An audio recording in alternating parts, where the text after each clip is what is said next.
A mis hermanos que están aquí presentes, que aunque ya los saludé, los vuelvo a saludar, pasa a vosotros. A mis hermanos que nos acompañan en la transmisión, también los saludamos, pasa a vosotros.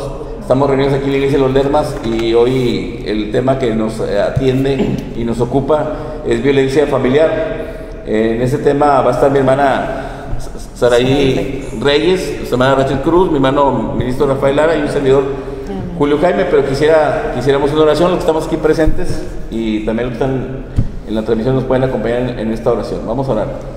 Bendito Padre Celestial, agradecemos tus bendiciones, tu misericordia para con nosotros y hoy te pedimos, Padre, que tú nos guíes en ese tema. Es un tema, Señor, que durante toda la historia muchas personas han sufrido de violencia en sus casas, en sus hogares, a través de los seres queridos.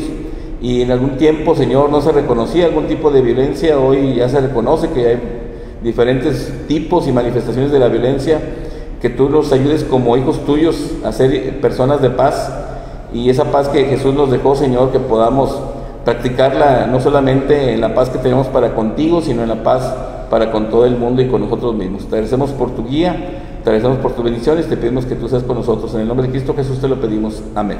Amén. Quisiera pedir a mi hermana Saraí, si quieres, Saraí, empezar con el concepto, la definición de violencia familiar. Sí, claro. Bueno, primero pasa a vosotros. Yo puedo presentarme lo que hago y así. Sí. Bueno, yo soy la licenciada Saraí Misraim Ramírez Reyes, soy psicóloga clínica cognitivo-conductual y actualmente estoy ejerciendo con mujeres víctimas de violencia. La violencia, pues como ya sabemos, el concepto general es cualquier tipo de situación que se presente hacia una persona donde se le dificulte o se le someta a una persona en su crecimiento. Específicamente dentro de la violencia intrafamiliar hablamos de cualquier acción que dificulte el crecimiento o el desarrollo de una persona o de un miembro de la familia por otro miembro de la familia. Y esa persona puede ser cualquiera que ejerza un rol dentro del hogar, no necesariamente como lo conocemos comúnmente, que es papá o mamá, que es como lo más, históricamente lo que más esperamos que haya como ese tipo de violencia de papá o mamá, sino que puede ser de un hermano o de un abuelo o de un tío o incluso de personas que no están dentro del parámetro biológico, que puede ser, por ejemplo, si mamá vive con hija y vive la pareja de la hija, puede ser la pareja la que ejerza la violencia. Y pues en sí, esa es una definición básica de lo que es la violencia intrafamiliar. Ok, Sari. En el caso de violencia, Sari, ¿hay algún patrón, no necesariamente genético, pero sí que se repita de manera generacional? Es decir, la persona que es abusador y violento trae gran parte una carga, porque a lo mejor fue también él violentado en su niñez y su papá igual fue violentado por el abuelo y el abuelo por el bisabuelo, y así es una cadena de violencia. ¿De acuerdo a la psicología se da así o cómo se da? Bueno, ahí ya hablamos de las posibles causas de lo que genera una violencia o de cómo empieza este patrón violento. Sí puede ser una de las posibles causas definitivamente. El vivir o el crecer en un entorno violento y el no tener algún tipo de... básicamente romper el patrón, por decirlo en palabras más del diario, sí puede generar que uno como ser humano normalice los actos de violencia y empecemos en nuestro nuevo entorno o nuestra nueva familia empezar a ejercer violencia. Sí, definitivamente es una posible causa muy normal o que se da mucho, muy común, pero también puede haber otras causas como lo social, como la violencia de género, como incluso los amigos, inseguridad que tienes en ti mismo. Hay muchísimas posibles causas, pero sí considero que dentro de las más comunes es el patrón generacional O cultural, exactamente. Ok. Ahorita afortunadamente estamos aquí al frente personas que pertenecemos a generaciones diferentes. En el caso de Rafael, Rachel, Sara y yo somos de generaciones diferentes. Y en el caso mío, por ejemplo, era muy normal que a mí en la escuela me pegaran la maestra o el maestro. Y que no dijeron en la casa me pegó la maestra porque me iba peor. Pero era aceptado que inclusive los maestros ejercían violencia a manera de reprimenda o de castigo. Una ocasión comenté esto en una iglesia, en la escuela sabática, y decían, pues así habrá sido para que te haya pegado la maestra. Le digo, no, o sea, no llevaba la tarea, pásenle al frente a los que no traen la tarea, y pues eran reglazos en las corvas, como se dice, como coloquialmente, o era las manos juntas así, te pegan con el borrador aquí en los dedos, y si alguien llegaba a abrir la mano, era doble el castigo. También en ocasiones era aventar algo, ¿verdad? A veces era el gis, pero no es que hable mal de los maestros, sino que socialmente así era. Y uno quería bastante a los maestros porque era un patrón que venía desde la casa. O sea, mi mamá me pega porque me quiere, mi papá me pega porque me quiere, pues la maestra también me quiere, pues péguenme, ¿verdad? Pues que al cabo, sí ve que me va mejor, ¿verdad? Entonces era aceptado. Hasta ya después, con el tiempo, no sé en qué año se quitó eso. Que ya ahorita pues sí se tipifica como violencia, ¿verdad? Claro. No sé si a Rafael te tocó a ti, Rafa, todavía maestros así. Sí me tocó ver maestros que aventaban el borrador. ¿Y te llegaron a pegar a ti? No, pero sí me tocó verlo y ver qué normal era, cuán normal era. Ahora, Rafa, por ejemplo, en el caso de la familia, en el caso tuyo, por ejemplo, te tocó, no queremos que te confieses con nosotros, pero también era un patrón que seguía en la casa, ¿no? Sí. O sea, los papás estaban autorizados. Exactamente. Y como que, pues, si tu hijo se porta mal, tienes que reprimirlo o reprenderlo. Sí, era parte de. Sí. Era la forma conocida, vamos. Así es. Algunas personas todavía en la actualidad se escudan con la Biblia, de que es bueno corregir al muchacho a cierta edad y hacerlo inclusive con vara. Sí. Pero cuando uno escucha la vara, pues yo me imagino a veces con la que le pegan a los caballos, ¿verdad? Que te dejan la marca, así los verdugones, ¿cómo le llaman ese tipo de marcas, verdad? En cuanto a la Biblia, ¿qué es lo que nos puede comentar usted, hermano, como ministro? O sea, sí implica la corrección. De hecho, es un papel que Dios establece a los padres, que les hablen de la palabra, que los corrijan, que los instruyan, pero en ningún momento habla de violencia. Al final del día, siempre se privilegia, o sea, en la Biblia, del diálogo, del hablar, les hablarás, si me explico, los instruirás. O sea, primero la instrucción. Sí, instruir al niño en su carrera, lo tomamos a menudo únicamente para la parte cristiana, ¿verdad? Pero es para la vida, habla con él, es lo que nos quiere decir.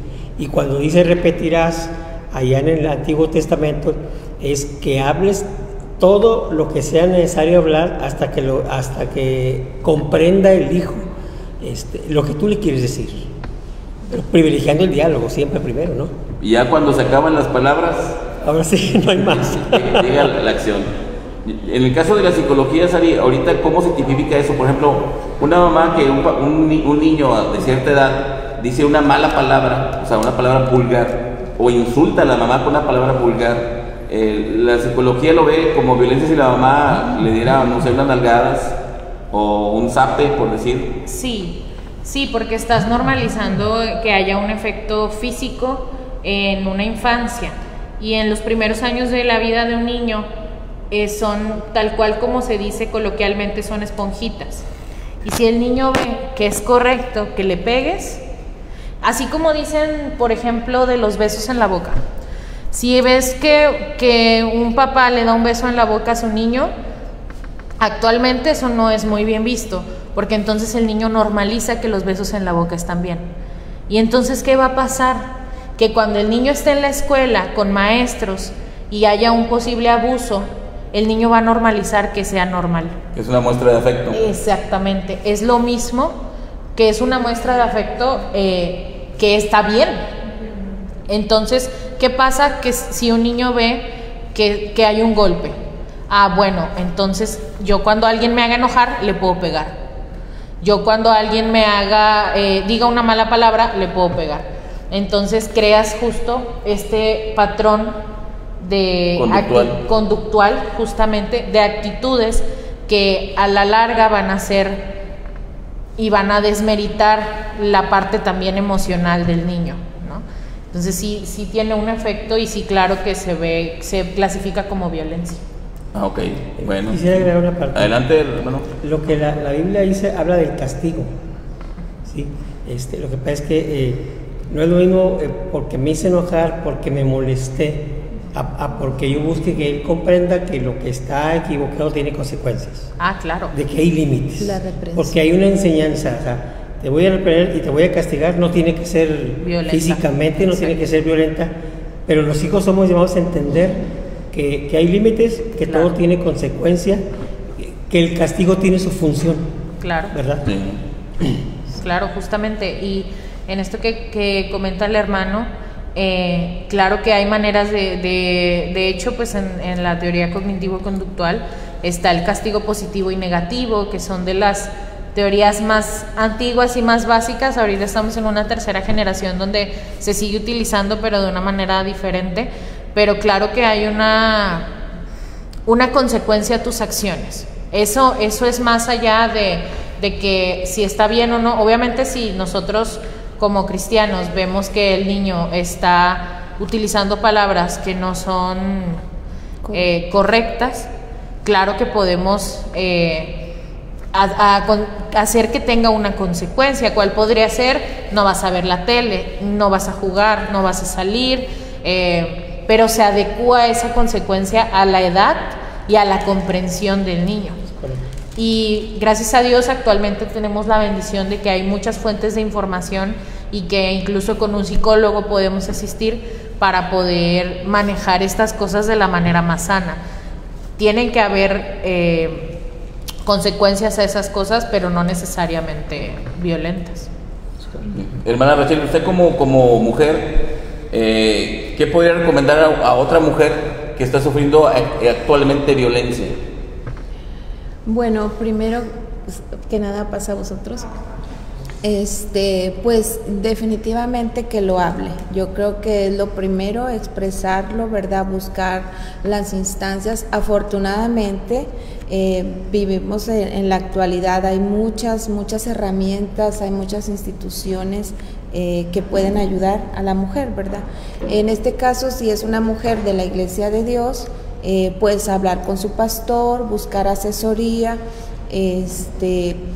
y también buscar, como decía la hermana, ayuda psicológica, ¿verdad? Porque son problemas que a veces minimizamos, ¿verdad? Y que decimos, va a cambiar, o yo con mi amor voy a transformar a la persona, y pues sabemos que no es así. Si no hay una intención de la otra parte de querer cambiar, de querer parar con esa violencia, pues los estragos van a ser muy grandes, ¿verdad? Entonces definitivamente buscar ayuda, ese sería lo principal, hablarlo, y con las personas o las instancias correctas, ¿verdad? No es lo mismo a que una mujer le comente a una vecina, estoy pasando por esto, y ella quizá le va a decir, aguántate, o mira, otro tipo de soluciones que quizá no sean las correctas y que puede poner en riesgo también la vida de ella y de sus hijos. Ok. Ahora, entendemos que la violencia no necesariamente es violencia física, porque ahorita hemos estado hablando de violencia física, pero ¿existen otros tipos de violencia, hermana Sari? Sí, existen muchos tipos de violencia. Está la violencia física, que pues la conocemos comúnmente como golpes, pellizcos, aventones. Está la violencia económica, es cuando se priva el dinero, cuando no te dejan trabajar, cuando te dan, solo te voy a comprar la despensa porque si no, no sé qué vas a hacer con el dinero. Ese tipo de cosas es violencia económica.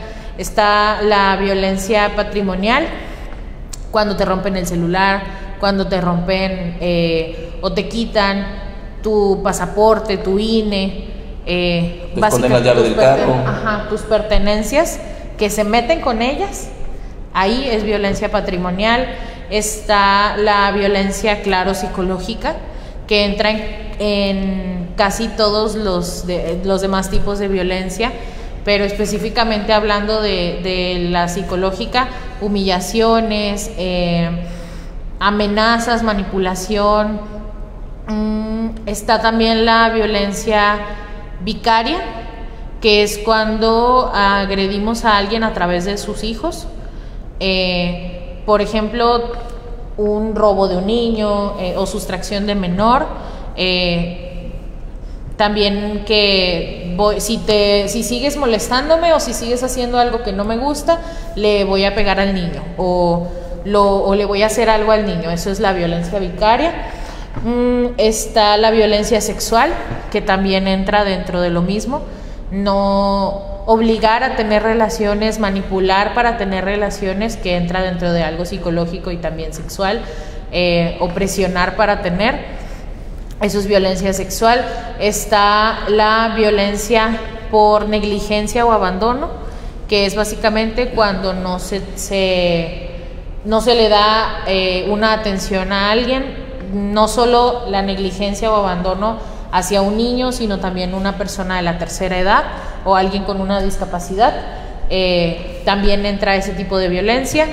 También está la violencia social, que es cuando prohibimos que se relacionen con otras personas, o controlamos con quién sí y con quién no. Eso es la violencia social. Aunque sea para su bien. Exacto, porque nosotros no tenemos la decisión de la otra persona. Algo que yo veo mucho dentro de estas terapias que yo doy son los derechos asertivos, y uno de esos derechos, que son nuestros derechos humanos básicamente, es que nosotros tenemos derecho a escuchar los consejos de los demás y no seguirlos. Entonces, el prohibir incluso cuando sea para su bien es un tipo de violencia. Y está la violencia simbólica, que no se escucha mucho, pero está muy presente, que es cuando queremos manipular a alguien desde una creencia o desde una ideología, que puede ser incluso la religión. Lamentablemente, nosotros, siendo cristianos y creyentes de Dios, muchas veces hemos escuchado cómo se usa a Dios para violentar a alguien más. Y dentro de la familia también puede existir esto. Y dentro de esta misma violencia simbólica está la violencia de género, o la violencia por edad, que es el edadismo, o estereotipos familiares, etcétera. Son las violencias que conozco, pero obviamente pues hay mucho tipo, pero estas son las más básicas. Retomando lo que dijo mi hermana Sari hace un momento, estamos hablando de que la violencia puede ser de cualquier miembro de la familia a otro, así porque a veces nos ubicamos como que estamos hablando de violencia hacia las mujeres, ¿no? No. O sea, es hacia cualquier persona. Por ejemplo, la violencia psicológica, me tocó ver un caso real, que lo llevaron inclusive hasta la pantalla, de un jugador de fútbol americano que su esposa le decía: eres un perdedor, eres un inútil, tú nunca vas a hacer nada en la vida. Entonces él estaba de alguna manera bloqueado de que iba a ser un fracaso, y era un fracaso, hasta que llega el momento en que hacen una convocatoria a un equipo profesional y él va y termina él rompiendo un letrero que la esposa le decía que eres un perdedor, es una inutilidad. Pero hasta que rompió eso y pues dejó a la esposa, ¿verdad? Entonces tuvo éxito ya en lo profesional, pero aquí era ejercido de una mujer hacia un hombre, pero a veces ejerce también con los niños, porque de hecho la Biblia dice: si alguien le dice a su prójimo raca, o sea, que es inútil, o sea, no sirves para nada, eres culpado del juicio, ¿verdad? Es como homicidio. Eso dice Jesús. Entonces, cuando tú le dices a una persona no sirves, lo estás bloqueando. Claro. Un niño más. Claro. ¿Verdad? Sí, en tema de lo neurológico, nosotros tenemos caminitos en nuestro cerebro. Como cuando pasas por un pedazo de césped y ya ves un caminito que está como ahí. Mapas. Ajá. Creamos mapas mentales, caminitos mentales, y si tú a alguien le estás diciendo todo el tiempo que es un inútil, se la va a creer. Si todo el tiempo estás repitiéndole a alguien que está feo, que está fea, se la va a creer. O como algunos niños, eres un mariquita, o Ajá. eres esto. O eres un flojo, sí. O no sabes hacer nada bien, o siempre estás haciendo todo mal, te la crees. O sea, incluso hace poco hubo un estudio de que si a un niño le dices que es inteligente, se va a frustrar, porque no es lo suficiente inteligente. Se va a exigir más. Ajá. Entonces, es muy delicado el tema de la violencia, ¿no? Pero definitivamente, como lo menciona nuestro pastor, es que todos podemos ejercer violencia.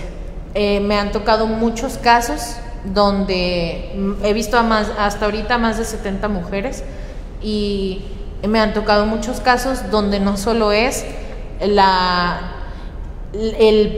hombre a la mujer, sino que muchas veces es el hijo a la madre. Los propios hijos son capaces de ejercer violencia. Y con adultos mayores todavía más. Ajá. O entre hermanos. O entre hermanos. También es muy común. Es muy común. Ahora, una pregunta para los tres. De alguna manera, en lo social, es muy normal, sobre todo entre hombres, que el afecto a veces se manifiesta con golpes. Entonces, ¿en todo momento es violencia o hay ciertos golpes que no son violencia, verdad? Porque se fijan desde el fútbol, a veces alguien la nota y llegan y le dan una palmada o algo, ¿verdad? O a otros se chocan entre ellos, ¿verdad? Entonces, como que son actitudes violentas, pero yo no sé si para ustedes es violencia o no es violencia, porque a veces se traduce que entre los jóvenes, por ejemplo, se pegan como una manifestación de afecto, pero para mí está mal encaminada. No sé, ustedes, en el caso de Rafa, ¿qué piensa hermano Rafael de eso? Pues para mí lo que define es el efecto que produce en la persona, ¿sí? Si en mí produce un efecto que me siento mal, me duele, me lastima, me siento avergonzado, entonces es violencia. Si yo reacciono de igual y para mí es normal y hoy me pegó él y yo mañana le pego y así nuestra relación, pues a lo mejor no lo es, pero si el efecto que produce en mí es lastimarme o hacerme sentir mal, es violencia. Y quiero comentar esto porque ahorita me quedé con ganas de decir algo. A veces la violencia que se ejerce, me parece que ya son muy pocos casos, pero los hay, en los cuales la persona no sabe que está ejerciendo violencia patrimonial, psicológica. Entonces, lo que somos llamados quienes sufrimos violencia es decirle, ¿sabes qué? Esto es violencia, esto no es correcto, esto no lo voy a tolerar, porque muchas veces se perpetúa, continúa con el tiempo. Yo no soy capaz de decirle, o no le quiero decir que eso es violencia, que me lastima, que me hace sentir mal. Entonces, para que no se perpetúe, lo primero es decirlo. Es como cuando alguien me está gritando, estamos en una discusión, ¿sabes qué? Me estás gritando. ¿Te das cuenta que me estás gritando? No, pues no, te informo que me estás gritando y no es correcto. De la misma forma, cuando hay violencia, quiero decirte que eso es violencia y que me hace sentir mal. Entonces, dependiendo de la reacción de la persona, si no reacciona, entonces buscamos otra alternativa, pero lo primero es informarle. Eso es violencia, eso me lastima. En el caso de su experiencia, hermana Rachel, dentro de la iglesia, ¿usted cree que es común que mujeres de nuestra iglesia, de nuestra religión, han sufrido violencia por parte de su esposo? En el caso de las mujeres. Sí, definitivamente hay casos. ¿Es poco común, muy común? No, es muy común, incluso de esposos que también son cristianos.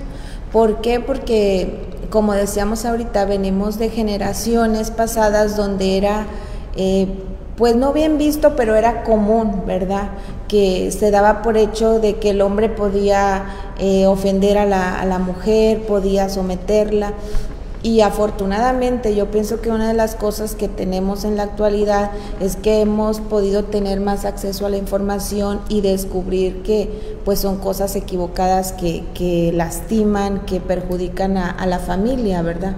Pero sí hay mujeres que incluso sufren violencia y lo más triste es que lo callan, o sea, no tienen la capacidad o la fuerza de voluntad para confrontarlo, para enfrentarlo, para denunciarlo, ¿verdad? Y respecto a la pregunta de los golpes, yo creo que sí tenemos, yo les decía a las hermanos en la escuela sabática que hemos estado viendo, ¿verdad?, sobre todos esos tipos de violencia, que sí es necesario que nosotros tomemos conciencia y que vayamos cambiando ese tipo de actitudes. Por ejemplo, que los hombres se lleven así tan fuerte, porque si, como decía el hermano Rafael, a lo mejor alguien lo recibe bien, pero habrá personas que no tienen las herramientas para decir, me está molestando, me está haciendo sentir inferior, me está haciendo sentir mal. Entonces creo que nosotros tendríamos que ir cambiando también Eso es algo de la cultura que está bien. En la cultura hay cosas malas y buenas, pero una de las cosas es que tenemos que tener respeto, establecer límites. Entonces a mí sí me parece que tendríamos que ir disminuyendo, si no es que eliminando todo ese tipo de acciones o las bromas que a veces son chistes misóginos y que no los entendemos y hasta nos reímos, pero yo pienso que deberíamos estarlos eliminando porque es un tipo de violencia también, ¿verdad? Que lastima a las personas. Y aparte es un consejo bíblico, ¿no? Todo lo bueno, todo lo amable, todo lo que es de buen hombre, sí, y hace una lista de las cosas buenas, y dice, en esto pensar, sí. Y cuando uno lo piensa, pues también lo lleva a la acción, ¿verdad? Sí. Entonces, ahora, la otra pregunta, igual que la quiera tomar Sari o cualquiera de ustedes, es en una relación de pareja, en ocasiones se da el golpe. Yo no voy a hablar de violencia, voy a hablar de golpes. Puede ser mordida, puede ser nalgada, o puede ser, no sé, otro tipo de expresión violenta, ¿verdad? Que la gente, que los dos se permiten el pegarse y lo ven como algo que está bien. O sea, hay gente que dicen, pues todo es válido en la pareja siempre y cuando los dos disfruten y los dos estén de acuerdo, pero puede haber ciertos límites en conductas en que ya es una relación un poquito patológica tal vez, de intercambiar golpes como muestras de afecto, ¿verdad? Entonces, ¿cuál es el límite? Porque dicen, no, una nalgadita está bien, o una mordita así suavecita en el hombro. Pues no, como que a mí no se me hace muy romántico eso, ¿va? Pero puede haber alguien que se le haga romántico una nalgada, ¿verdad? Y X expresión, ¿verdad? Pero yo no sé si la psicología y en el tema bíblico, si eso se permite en cierto grado o es cero total. ¿Voy a tomarlo? Sí, toma. Dentro de la psicología hay una herramienta que utilizamos que de hecho traje, que se llama violentómetro, ¿sí? Y se divide en diferentes niveles, y justamente de los niveles más bajos es hacer bromas hirientes, mentir, engañar, chantajear, etcétera, y luego vamos subiendo, y justo estos ya en el nivel 20 y tantos está empujar, pellizcar, jalonear. ¿A qué voy con esto? A que la violencia siempre sube. La violencia siempre sube, sin escala. Siempre buscar algo más. Siempre se lleva algo más, si no hay límites marcados. Definitivamente yo sí soy partidaria de que, claro, y esto ya es más personal, cada pareja tiene sus normas, sus gustos, sus cosas, sus normas, y es respetable mientras ambas partes estén de acuerdo y mientras ambas partes sean conscientes de que ahí hay violencia de alguna u otra manera, sea consensuada o no sea consensuada. Sin embargo, la violencia puede escalar. ¿Qué pasa si estoy contigo jugando y te doy un golpe? Que de repente te vas a enojar y el golpe va a ser en serio. Y luego puede ser un jaloneo de greñas, y ¿qué va a pasar? Que de repente va a ser en serio. De repente va a ser con dolo. Y ahí es cuando ya empieza a convertirse en violencia. O estrujar, ¿eh? Ajá, justamente, entonces es una línea muy delgada, no es recomendable definitivamente.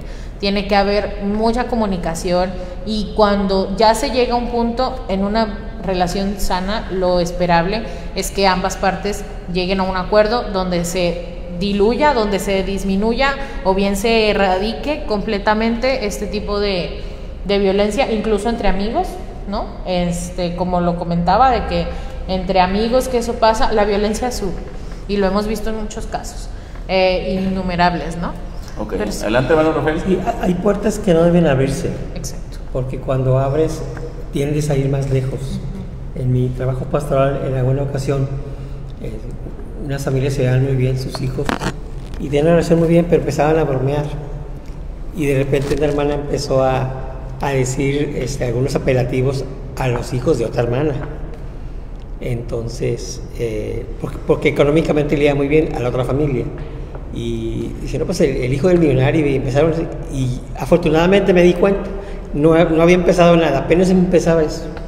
Y con todo el respeto hablé con la hermana, no abramos esa puerta, porque Ahorita empezamos con eso, después le decimos otra cosa, después le van a decir algo a sus hijas y a usted le va a molestar.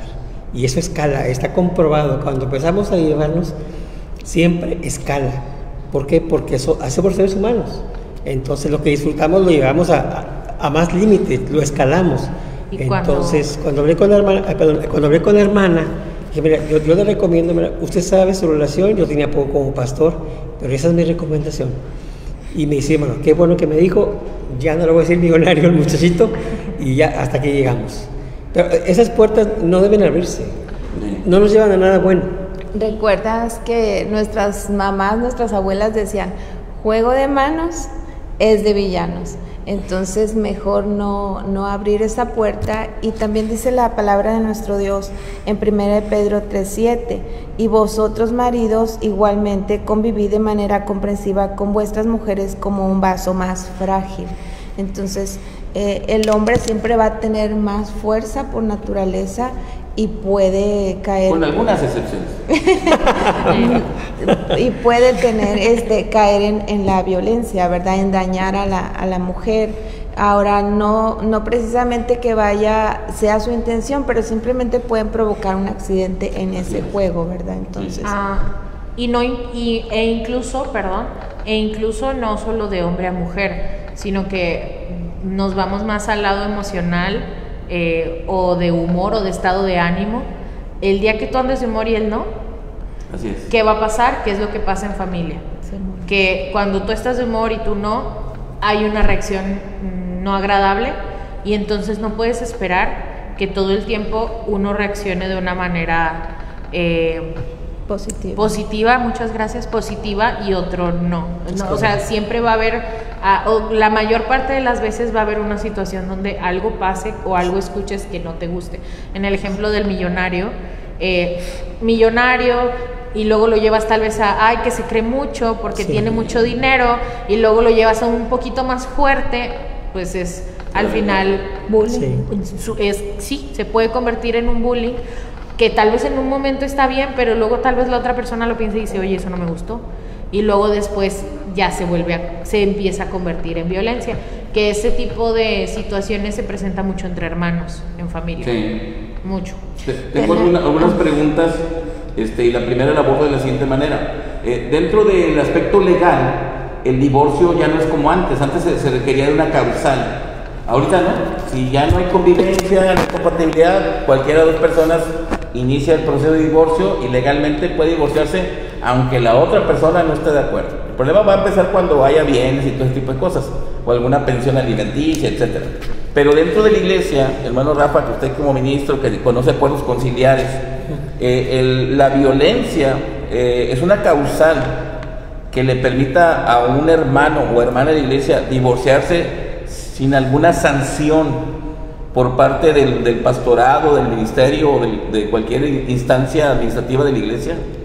Sí, o sea, sí le permite, pero cuando ya haya agotado las instancias, no es que de repente... Me gritó ayer y ya. Sí, o sea, se tiene que haber una labor previa apelando a la voluntad de Dios para el matrimonio hasta la muerte. Es un trabajo pastoral. Sí, apelando a mi promesa en el altar a Dios y a mi cónyuge. Y si veo que no hay respuesta, que hay riesgo para mí como mujer, como hombre, pero hasta que realmente esté acreditado que es un riesgo, porque obviamente cuando se ignora el riesgo hemos tenido muertes incluso. Pero depende también del acto violento, ¿verdad? Porque si te sacan una pistola, cortan cartucho, te la ponen en la cabeza y te dicen la próxima te mato. No, ahí o sea, no te mataron, no te pegaron, pero psicológicamente te están dando un shock terrible, ¿no? Entonces ahí sí ya es un atentado, en grado de tentativa, que si tú sabes que mejor aquí le detenemos, ¿verdad? Eso acredita el riesgo. Sí, pues que sería cuestión de hablar de cada caso, ¿no? Sí. O sea, no es como que un menú de, bueno, si llegó a esto, lo tratamos pastoralmente, si llegó a esto otro, ahí sí no. No, o sea, hay que agotar la instancia, hay que hacer un trabajo personalizado. Además, aún en el mundo, en la cuestión de la justicia, no está prohibido juzgar por analogía, estudia el caso. Incluso el homicidio, incluso cada caso es único, cada caso tiene circunstancias, aquí con mayor razón, pero siempre entendiendo primero buscar hasta donde se pueda lograr una convivencia armónica, sin riesgos, atender a la voluntad de Dios, que es para siempre. ¿Y en qué casos podríamos hablar que bíblicamente o administrativamente en nuestra iglesia, por ejemplo, yo diría, si es violación, yo creo que ahí es automático, ¿no? Sí. O sea, si una mujer fue violada por su esposo, o sea, sabes que es automático. O sea, la iglesia no diría, no, hermana, vamos a tratarlo, mire, ore por él, vamos a leerle unos cuantos salmos a ver si No, definitivamente hay casos como ese, como el de la pistola y otros. O unas marcas visibles, no una herida con un cuchillo. Un hombre violento que no quiere cambiar, que no quiere ir a terapia, por ejemplo, que persiste en ser como es. Ahí no hay mucho que hacer, o sea, cuando acreditamos eso... Y ya una vez tratado, a final de cuentas, la iglesia no está en contra del divorcio. Más que nada, estamos hablando de que se tiene que tratar, que es lo que usted ha comentado. Sí, la postura de la iglesia es ese. Sí. Es cuando realmente hay riesgo, cuando realmente se acredita una situación así, pues inmediatamente por protección, ¿verdad? A la persona. Lo que pasa es que nosotros como iglesia no promovemos el divorcio. Así es. Pero si una mujer de nuestra iglesia o que nos está escuchando está sufriendo violencia durante 10 años, por decir una persona que tenga 10 años, 8 años de casada y hace una conducta constante, un hombre es un violento, no creo que dure tanto, ¿verdad? O sea, puede existir, pero si es violencia del tipo, ¿verdad? De que la va a correr riesgo su vida, pues se recomienda una separación como decía el hermano, ¿verdad? Con consejería, con ayuda psicológica para buscar restaurar ese matrimonio. Si el violentador, que dijimos puede ser hombre o mujer, no tiene el deseo de cambiar, pues entonces ya se podría proceder al divorcio, ¿verdad? Pero sería la última instancia, pero sí se debe proteger a la mujer o a la persona que sufra violencia con la separación de su violentador, ¿verdad? Por un tiempo. Es que existe una situación que se llama codependencia, ¿verdad? Que la persona es violentada, pero después la persona viene con unas rosas, con un mariachi, con un regalo, y la persona dice, es que también si lo dejo, ¿qué va a hacer de mí? Yo pues no ejercí mi profesión, no tengo los medios para hacerlo, mi familia me advirtieron que si yo me casaba con esta persona, que me olvidara de ellos, entonces pues tengo que aguantar, y ya me justifica el seguir soportando eso, ¿verdad? Entonces ya la codependencia es un problema en que la persona se impide a sí misma el poder acudir ante una instancia, sea pastoral o sea legal. Sí, justamente, y en esos casos es donde se generan los ciclos de violencia. Primero es etapa de luna de miel, donde todo está muy bonito, todo está muy padre. Luego viene la etapa de tensión, donde de repente empiezas a dudar, empiezas a ver otra vez actitudes, donde justamente la persona que ejerce la violencia, ya sea hombre o mujer, o familiar, en este caso que estamos hablando de violencia en general familiar, empieza a otra vez tener actitudes mínimas o a tener arranques, y luego viene la etapa de la violencia en su máximo punto, que es cuando ya está la agresión de cualquier tipo, que eran los tipos de violencia que planteé hace un momento, y luego después viene justo eso que comenta el hermano, este miedo a perder la relación, ya sea familiar de cualquier tipo, hijo, madre, hermano, tío, primo, mamá, papá, esposo, pareja, y tienes ese miedo a las posibles consecuencias de dejar ese ciclo o ese lugar que muchas veces se vuelve un espacio de una zona de confort, y me gustaría aclarar que una zona de confort no siempre va a ser algo positivo. Una zona de confort es un lugar donde estás acostumbrado a estar, y puede que sea muy bonito, puede que sea muy feo, pero es tu costumbre, es lo que conociste tal vez, o lo que solo conoces, y de ahí no conoces más, y te da miedo el exponerte a cosas nuevas, y es justamente donde se convierte en un ciclo, donde bueno, entonces por miedo a perder la relación, vamos a perdonarnos, vamos a estar todo bien, otra vez todo muy bonito, y luego volvemos a lo mismo, y se vuelve como un círculo. Al final pues se vuelve a repetir todo una y otra y otra y otra y otra vez. Hermana Rachel, en nuestra iglesia existen algunas redes de los grupos, de las sociedades de nuestra iglesia, en que haya apoyo hacia una persona, ¿existe algo o solamente nada más son pláticas entre las diferentes instancias? ¿O si existe una red de apoyo, por ejemplo, algo que sucede en la madrugada, algo que sucediera en cualquier día, y se supiera de una situación de violencia? ¿Existe una red de apoyo para quien esté sufriendo violencia? Pues tristemente como tal no, ¿verdad? Hay una hermana, Rosa María, creo que se llama, en Saltillo, ¿verdad? Que tiene una asociación, sin embargo no es propiamente de la iglesia, es una asociación civil que se puede recurrir a ella. Yo creo que en este caso tendríamos nosotros también como iglesia que generar y crecer en ese aspecto. Se supone que somos un cuerpo, ¿verdad?, que podemos tener acceso a nuestro pastor. Bueno, mi esposo cuando fue pastor también tuvimos un caso de un matrimonio, ¿verdad? Y bueno, pues estuvimos siempre presentes y dispuestos para ellos.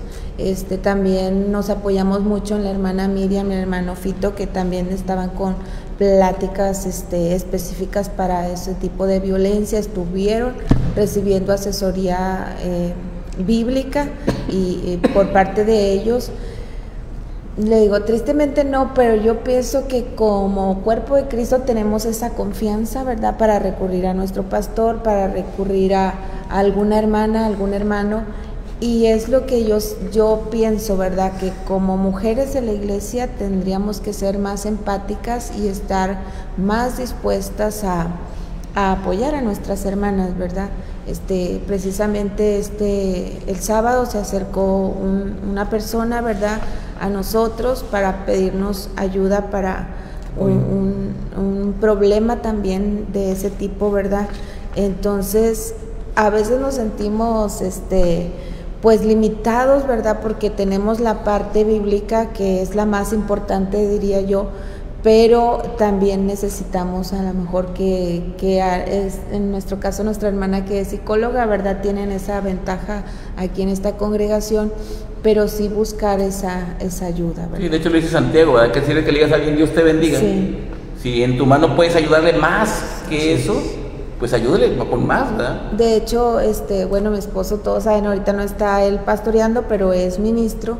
Estamos buscando precisamente inscribirnos a una capacitación donde como ministro tenga el conocimiento de saber cómo encauzar estos casos ya en una denuncia, qué se debe de hacer, cómo se debe de proceder, ¿verdad? Porque a lo mejor sí estamos un poco limitados en eso. Creo que hay un área de oportunidad muy grande en nuestra iglesia. Sí, inclusive hay centros de refugio, sí, para personas que dicen, pues es que ¿a dónde me voy? Sí. Esa es mi casa y ahí está el agresor. Bueno, hay centros de refugio donde las personas pueden acudir y ahí los van a salvaguardar, los van a custodiar hasta que se siga cierto proceso. Sí, ahora, de hecho, perdón, sí. Tengo un familiar que ella estaba padeciendo violencia por muchos años. Ella inició yendo con la psicóloga del IMSS, entonces ella la asesoró, estuvo trabajando meses, yo creo que años con ella, hasta que ella tuvo el valor de salir de esa violencia y tuvo que ir a una casa de refugio. ¿Por qué? Porque su esposo, ¿verdad?, era tan violento que no permitía que ella se separara, ¿verdad? Es algo muy fuerte que enfrentan las víctimas de este tipo de violencia. Entonces ella fue a esa casa de refugio y pudo salir adelante. Tristemente ella volvió nuevamente, sí, porque si hay una codependencia, como decía Sari, hay una codependencia y también económica. Exacto. Es lo más triste, porque ya estás en una edad avanzada en que no te es tan fácil tener las herramientas para trabajar, pero yo pienso que siempre, como dice la Escritura, Dios está con las viudas, con los huérfanos, con los desamparados. Dios puede abrir puertas y puede crear todos los recursos que necesitamos para salir adelante en cualquier situación, pero tiene que haber un trabajo personal de esfuerzo, ¿verdad?, de querer salir de ahí. Ahora, aquí me gustaría puntualizar para los que estamos aquí y los que nos están viendo es, podemos en algún momento haber ejercido violencia nosotros, pero hasta ahorita que lo tratamos, decimos, ah, caray, yo ejercí violencia en alguna ocasión. Por ejemplo, esto fue real. En McAllen, una mujer de Monterrey deja a su niño en el carro, 40 grados, le baja tantito el vidrio, le pone seguros y se baja así, a comprar algo. Ella no contaba con que en ese momento iba pasando una patrulla, ven al niño en el carro, ponen la patrulla atrás, se esperan tantito, sale la mujer, ¿usted es la mamá de este niño? ¿Usted está en el carro? Sí, la esposaron. Y le dijeron, le estamos arrestando por felonía, que es la palabra que utilizan en español. Felonía es un crimen. Entonces, por un crimen contra el menor que está ahí, su hijo, sí, bueno, eso es un crimen. Y la arrestaron, el niño fue a cuidados infantiles, le quitaron la visa, estuvo presa y tuvo que intervenir la familia para poderla sacar. Eso aquí en México sigue siendo violencia. Que no lo tipifiquen, que no se pare una patrulla, es violencia. Entonces, si usted, hermana, si usted, hermano, ha dejado a su niño, ahorita le voy a preguntar a Sari de qué edad, para ir terminando ya, lo dejó solo en su casa. No, pero le dejé el biberón a la mano. No, pero le dejé una bicola ahí, un refresco. O le dejé el limonada y unos lonches. O sea, el niño tenía que comer y le dejé prender el clima, pero lo dejó solo. Eso no es correcto. Entra dentro de la violencia, Sari. ¿Hasta qué edad un niño podemos pensar que puede estar solo en la casa? Un niño solo en casa. ¿Hasta qué edad? Para que fuera violencia. Definitivamente depende de las capacidades cognitivas y motrices del niño. Un promedio, pero un niño una promedio. Normalidad, por así decirlo. Yo diría que unos 14. 15, 16 años y Órale. tiene que ser súper bien controlado. Tienen que haber procesos de que hay un proceso de seguridad, si hay algo que escuchas, emergencia, comida, salvaguardar bien la vida, porque es negligencia. O sea, definitivamente el dejar niños, mucho se da, mucho he visto, niños encargados de otros niños, sí. Es negligencia, es violencia doméstica. Es bastante importante, hermanos, que seamos conscientes que los adolescentes no son jóvenes adultos, son niños adolescentes, están adoleciendo, tal cual como se escucha la palabra, un proceso de un cambio de crecimiento. Un joven de 15 años que hace en una situación de incendio, pónganlo en esa perspectiva. ¿Qué hace? Va a entrar en crisis, pánico. Un niño bien preparado probablemente actúe, probablemente, pero no siempre va a ser así. Entonces, para mí sería alguien ya incluso 18 años, qué padre, ahí te quedas ya solito, pero lo mínimo para mí serían entre 14 y 15 años, que tal vez ya son un poco más conscientes de su entorno, y hablando desde que es un niño sin discapacidad, que es un niño sin dificultades cognitivas, incluso entra el TDAH, el TA1, o sea, el trastorno de autismo en nivel 1. En esos casos, incluso yo me atrevería a decir que tal vez más grandes, dependiendo de sus capacidades, repito, cognitivas y motrices. Pero sí, entre 15 y 16 años tal vez sería una buena edad para empezar a dar ese tipo de permisiones. O actuar de esas maneras, y siempre con un plan de resguardo, de que haya todo un proceso de te explico cómo está la casa, qué vas a hacer en caso de, qué vas a hacer en caso de, quién está cerca de ti, si hay un vecino de confianza, si hay una institución de confianza, este es el número para emergencias. Toda una preparación. Ahí no creo que sea considerado negligencia, pero actualmente que estoy cerca de trabajo de la mano con varias abogadas, en la legalidad sí es negligencia, a menos de que sea mayor de edad. Ya cuando son mayores de edad es otro caso, pero cuando son jóvenes de 16, 17 años, sí hay muchos casos donde incluso se les quita a los niños de sus casas por negligencia. Sí, comento, hermanos, porque hubo un caso, yo ustedes lo recuerden, cuando el huracán Gilberto, una mujer que trabajaba de noche, no voy a hablar de su condición moral o ética, simplemente trabajaba de noche, puede haber sido enfermera o mesera o lo que sea, deja a sus niños en su casa, dormidos, cenados, acostados, y se va a trabajar. Ocurrió lo que sabemos todos en el Gilberto, Creció el río, vivían ahí cerca de San Pedro Santa Catarina, cerquita del lecho del río, en el lecho del río. Cuando regresó en la mañana no existía ni la casa. Sus niños nunca los encontró. O sea, pensando en que iba a ser como todas las veces que salió, un día regresó y ya no estaban ni siquiera los niños. Pero como dijo mi hermana, puede ser inclusive un incendio, puede ser una hemorragia que se lesionó accidentalmente y no sabe qué hacer y se muere sangrado. Hay múltiples. O sea, muchas cosas, electrocución, robo. Que se dejan abierta la del gas. También, o sea, son muchas cosas que se pueden dar. Ahora, ya para concluir, es un tema muy extenso y ojalá hubiera violencia familiar 2, ¿verdad? Porque sí, quedaron muchas cosas sobre la mesa. Las preguntas que me hicieron hermanos se contestaron durante el transcurso de la plática, por eso ya no las hice porque ya se contestaron. Tanto para mi hermana Rachel, mi hermano Rafa, mi hermana Sari.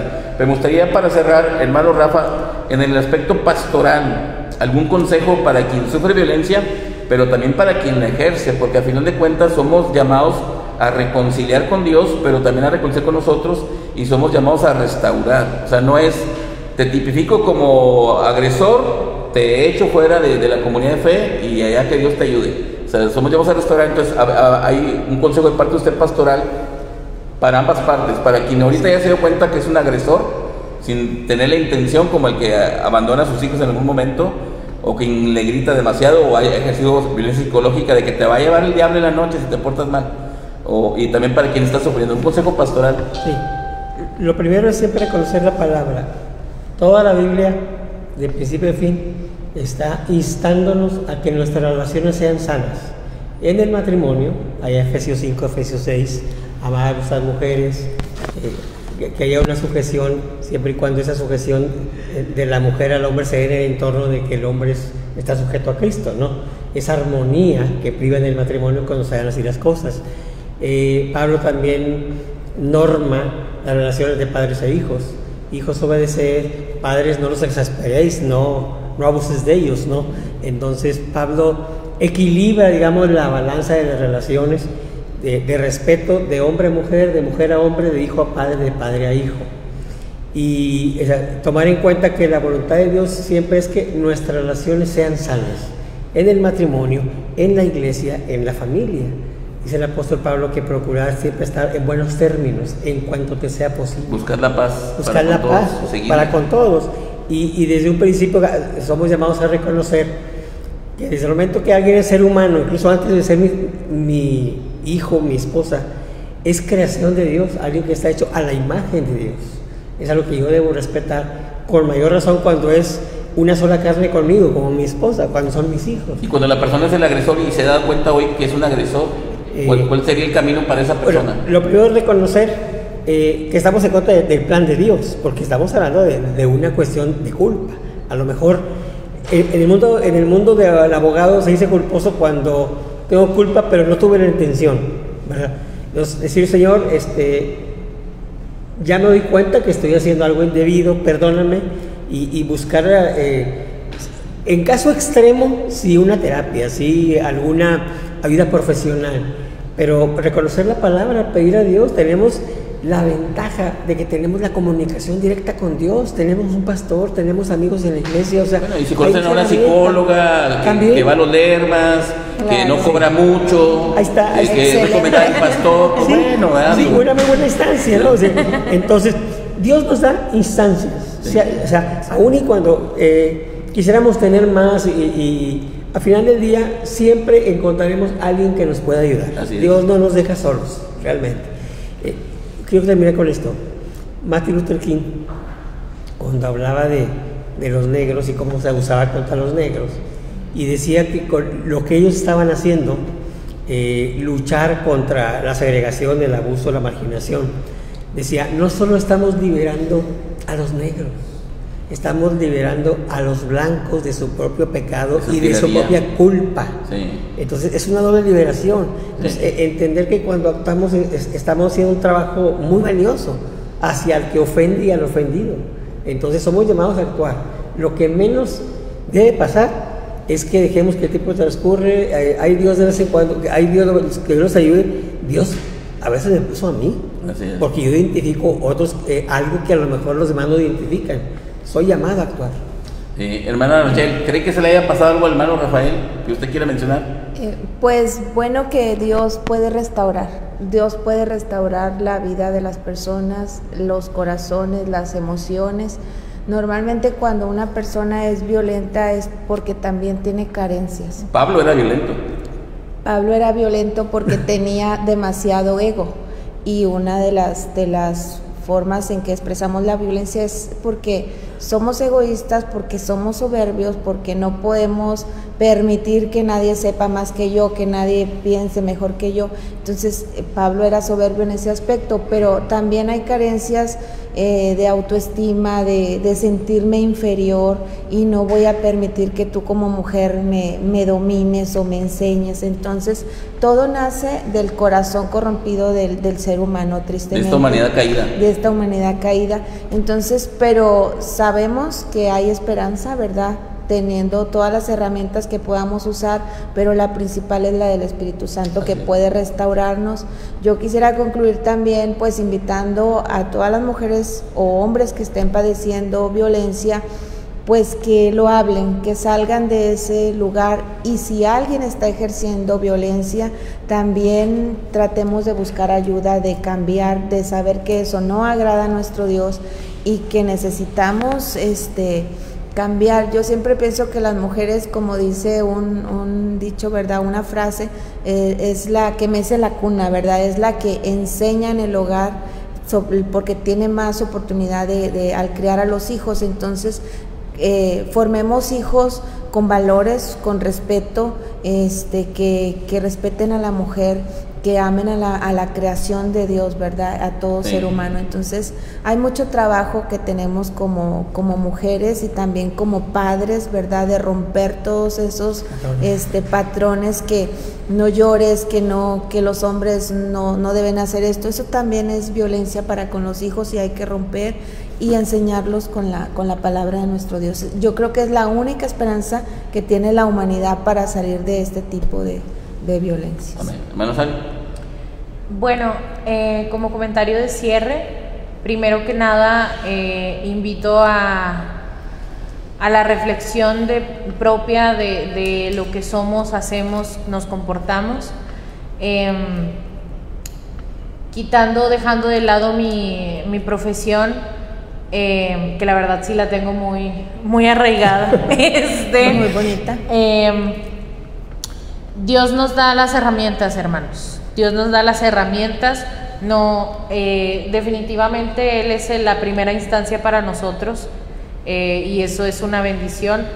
Personalmente, en el lugar en el que estoy actualmente, veo muchos casos muy pesados, y a veces uno flaquea, y lo digo por lo que veo, por lo que he vivido y por lo que conozco, y uno flaquea, pero es muy importante ser conscientes de que Dios siempre es la primera instancia, sí, pero también que gracias a Él, a la actualidad, hay muchas cosas positivas, y siempre ir a terapia va a ser mi consejo principal, porque sí, acercarnos a Dios es importante, pero también a aceptar las herramientas que Él nos está otorgando, y ir a terapia con alguien responsable es muy importante, buscar buenos profesionistas, y muy importante acercarnos a Dios.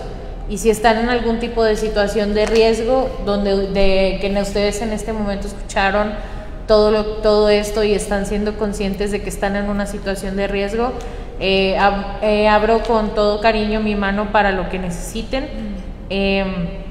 y denunciar nunca es malo, es un primer paso a avanzar cuando estamos en situación de riesgo.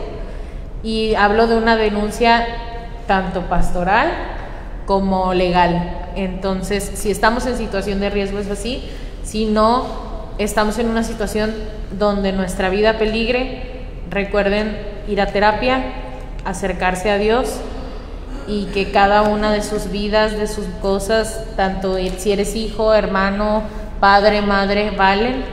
Todo rol en la familia vale, es importante, y ninguno debe ser desvalorizado ni minimizado, ni por jerarquía ni por nada.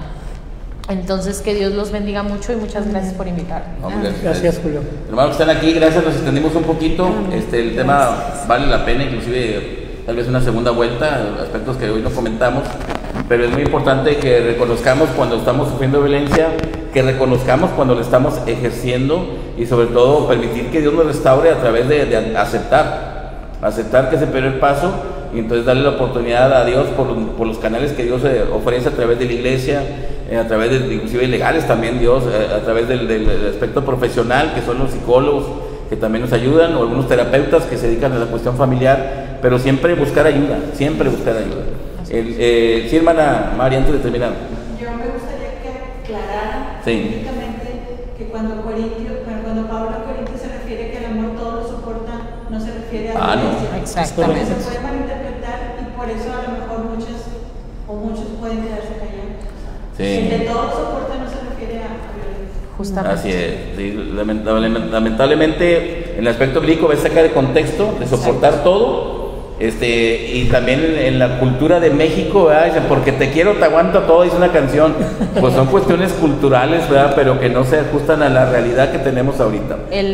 Sí, El amor soporta muchas cosas, soporta la falta de economía, soporta la enfermedad, por decirlo de alguna manera, los golpes que te da la vida, no la persona con la que estás. Así es.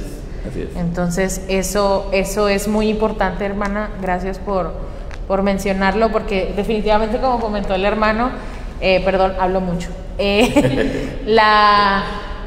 falta mucho, hay muchas causas, hay muchas consecuencias, hay mucho tipo de violencia, hay mucha sintomatología de por medio, que es un tema muy, muy abundante y no se termina de hablar en una hora. Así es. Pero ningún tipo de amor justifica ni daña, ningún tipo de amor justifica ningún tipo de violencia. Y también dice la Biblia, amarás a tu prójimo como a ti mismo. O sea, tiene que haber una sana autoestima primero para ti, para poder dar amor a los demás. Entonces,